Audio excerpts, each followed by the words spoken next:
Simon Says, know your why.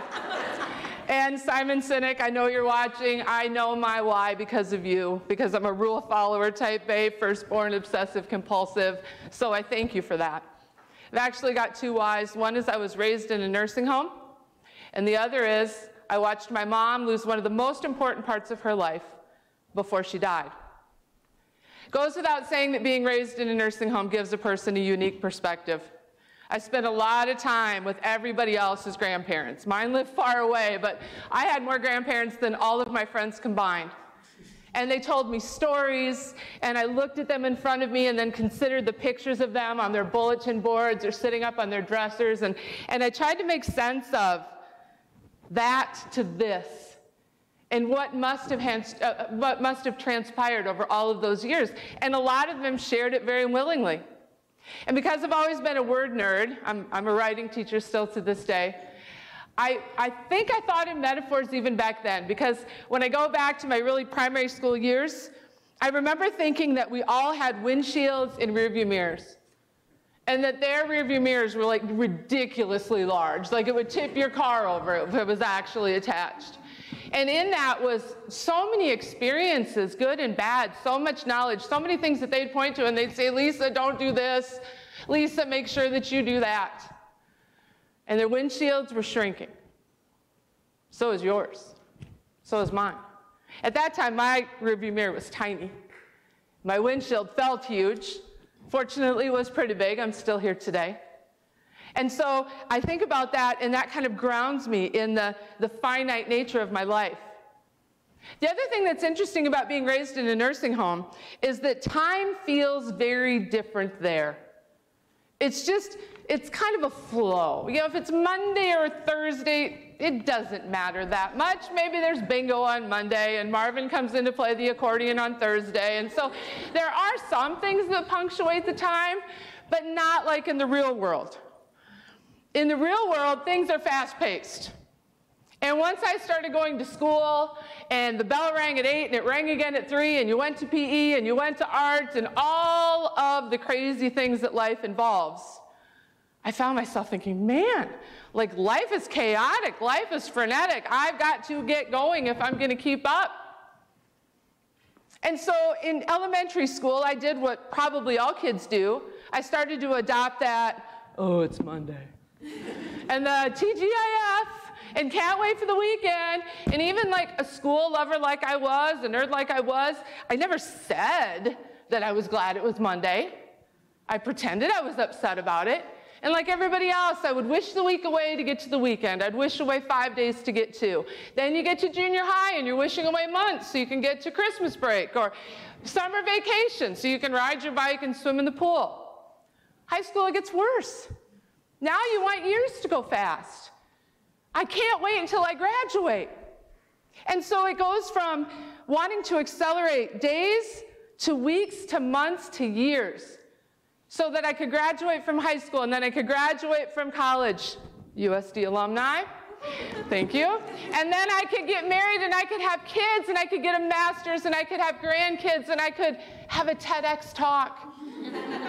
And every one of those milestones is a blessing. But how much time did I waste? How much time did I take for granted just looking for what was always next? I mean, if you had $7, would you just rush to spend $5 so you could enjoy the $2? It makes no sense. And if you had $52, would you really want to get rid of the $50 as fast as you could so that $2 that might represent your 2 weeks vacation could just be something you savor? And here's what's so weird to me. Time and money are both finite resources. But money is a renewable resource. You can make more. And by that I mean my husband can make more. Time is not renewable, you guys. Once it's gone, it's gone. Once the hourglass tips, it's over. And yet we can be more careful with our money than we can be with our time. And I had a moment in 2015 when my mom, Jolene, was diagnosed with multiple myeloma, which is a cancer. And she fought that disease for 7 years. And as a result of both the disease and the treatment, because chemotherapy is tough on you, and I'm sure some of you have seen that too. She lost the ability to go to work. Her uptime was taken from her. She did not say, I'm ready to bow out. Let's have a retirement party, and I'm going to just, waltz off into the wings. It didn't happen like that for her. And I remember thinking, back to word nerd, I didn't have to work. I got to work. She didn't get to work. I got to. And it's a little verb shift, but it's a huge difference in perspective. And so, since the time that she was diagnosed and her life started to change and something so important that was taken from her, her work, I just decided that I was going to be committed to enjoying my uptime. Now, uptime, I keep using this word, and it's not a word that we use very often. I think it does have its roots in computer science, which I know nothing about, but uptime is like when a computer is doing its thing, and downtime is when the computer is not doing its thing. And so I think we can all grasp that. But I was in an Orlando airport, and I was getting ready to fly home. I'd spoken at a national education convention, and I heard somebody behind me kind of say snarkily, yeah, I enjoy the uptime, to somebody next to him. And I thought, oh yeah, nothing better than that uptime, nothing better than flying through the air at several hundred miles an hour in a metal tube for hours with a bunch of, randos that you don't know. But whatever, you got to do what you got to do. So get on the plane, getting myself all organized, sit down, and this uptime keeps coming back to me. And I started thinking, I go back to the nursing home, and I'm thinking about uptime as in the opposite of what a bedridden resident or a wheelchair-bound resident had to deal with. Here I am, up, right? And probably taking it way too much for granted. Then I went a little further and I thought about uptime as opposed to downtime. Downtime being vacations or weekends, those times that we kind of recharge, refresh, unplug. And I was thinking about how people, jump on a plane like this one to get away from their lives. And the lives that they're escaping from, that's 90% of it. And we're going to wish that away for the 10% that is on the other side of that flight? And so uptime to me means the time that we collaborate and connect and communicate, build relationships. It's both personal and professional. It's those years of your life when you get to decide what you want to do and how you're going to do it, and we wish it away. Now, I'm no master in, changing mindsets, or even for myself. One thing I like to tell my writers, my students, is that improving on anything is like going to the weight room. You're weak until you go in there and you lift some weights and you start to get a little stronger, and then you got to keep going and going, and the more you do it, the stronger you get. But if you don't keep going, you lose it. And that's the same way with habits, with mindsets. It's the same. So there's two mindsets that I'd invite you to start exercising. And the first one is, we cannot expect ourselves out of others. This causes us so much grief in our uptime. Here's an example. I am a quick email responder. If you email me, I'm going to get back to you. So what do I expect? That you're going to get back to me. And if you don't by noon or by 5 or by the next day, I have worked myself up into a frenzy. I've decided you hate me, you're going to blackball me, you're going to write a letter to the editor about me, like I am coming undone. And Lisa, they're just busy. They're too busy to sit down and reply to you. Why do you keep telling yourself a story that's not true? Why do you keep expecting yourself out of others? When we do this in relationships, when we do this at work, we set ourselves up for so much pain. Now, you're not going to be different tomorrow. I've been working on this since 2015, and I still don't have it mastered, but I do try to think about this when I've got expectations that aren't being met. The other mindset is, it can be personal and not about you. I work in a school with a very vulnerable population, people's children. Sometimes unfortunate things happen, and parents have concerns about behavioral or social or academic issues.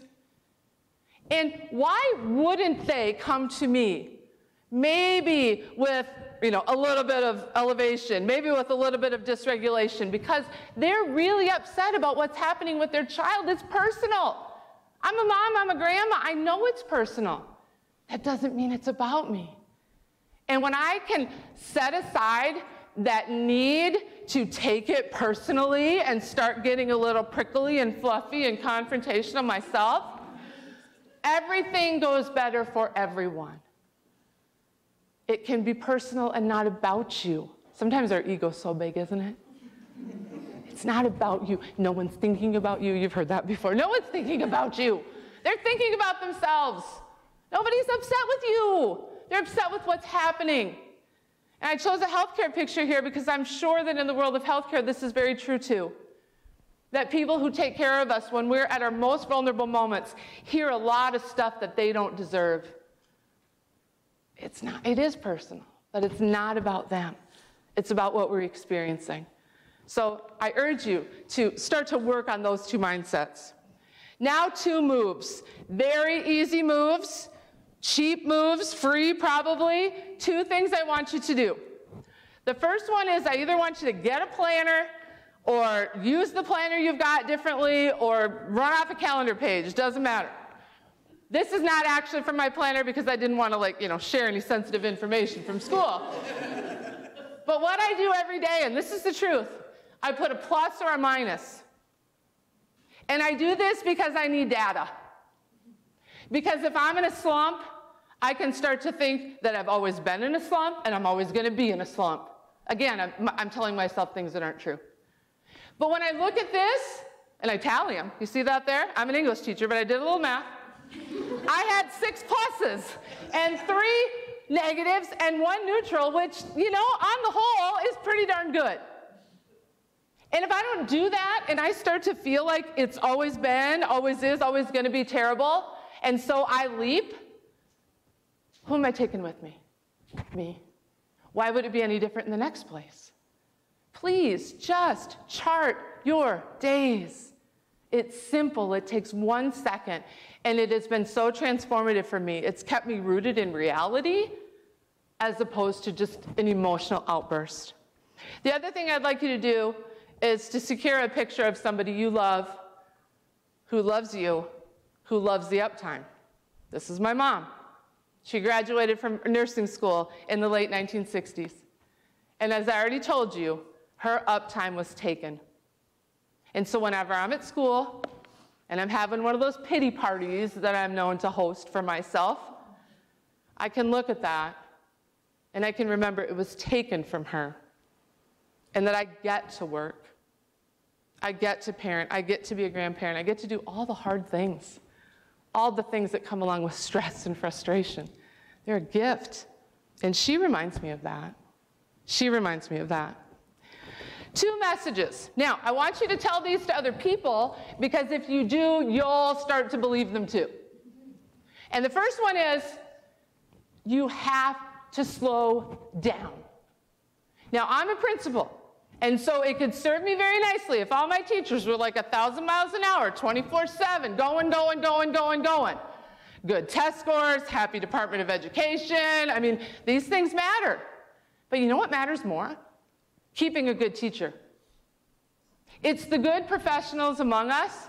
They're the ones that drive themselves crazy and go overboard and operate at a pace that cannot be sustained.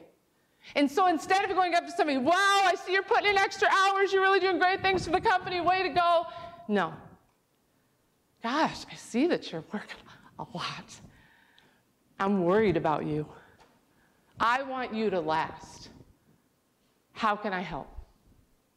That's what a leader needs to say. That's what a leader needs to say. Instead of the attaboy or attagirl, how about just some words of caution? And then as you say it to someone else, you think of it for yourself.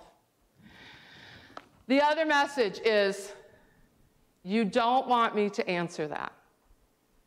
I had a young principal ask me somewhat recently, what do I need to do so I don't really mess up? And my answer was, you don't want me to answer that. Now, of course, legal things, policy, you got to be aware and you got to follow. But I'm a big believer in messing up. I'm a big believer in that's where the learning comes. And I don't want to save any principal, any leader, anybody from the beauty and the value of making a mistake that is sticky and leads to your success. The things that I've learned, it hasn't been from what's gone right. It's been from what fell flat. And so tell people that. You don't want me to answer that. You need to figure it out. But again, as you say it, you need to receive it. And you need to be willing to make those mistakes and not cheat yourself out of the best learning opportunities that we have. 2 mindsets, 2 moves, 2 messages. I hope that whoever is hearing this heeds this call to enjoy the uptime and perhaps chooses some of these techniques to help you get there, because your windshield is a little bit smaller today than it was yesterday, and tomorrow it will shrink again. You can't take time for granted. You don't know how much you have left. Thank you.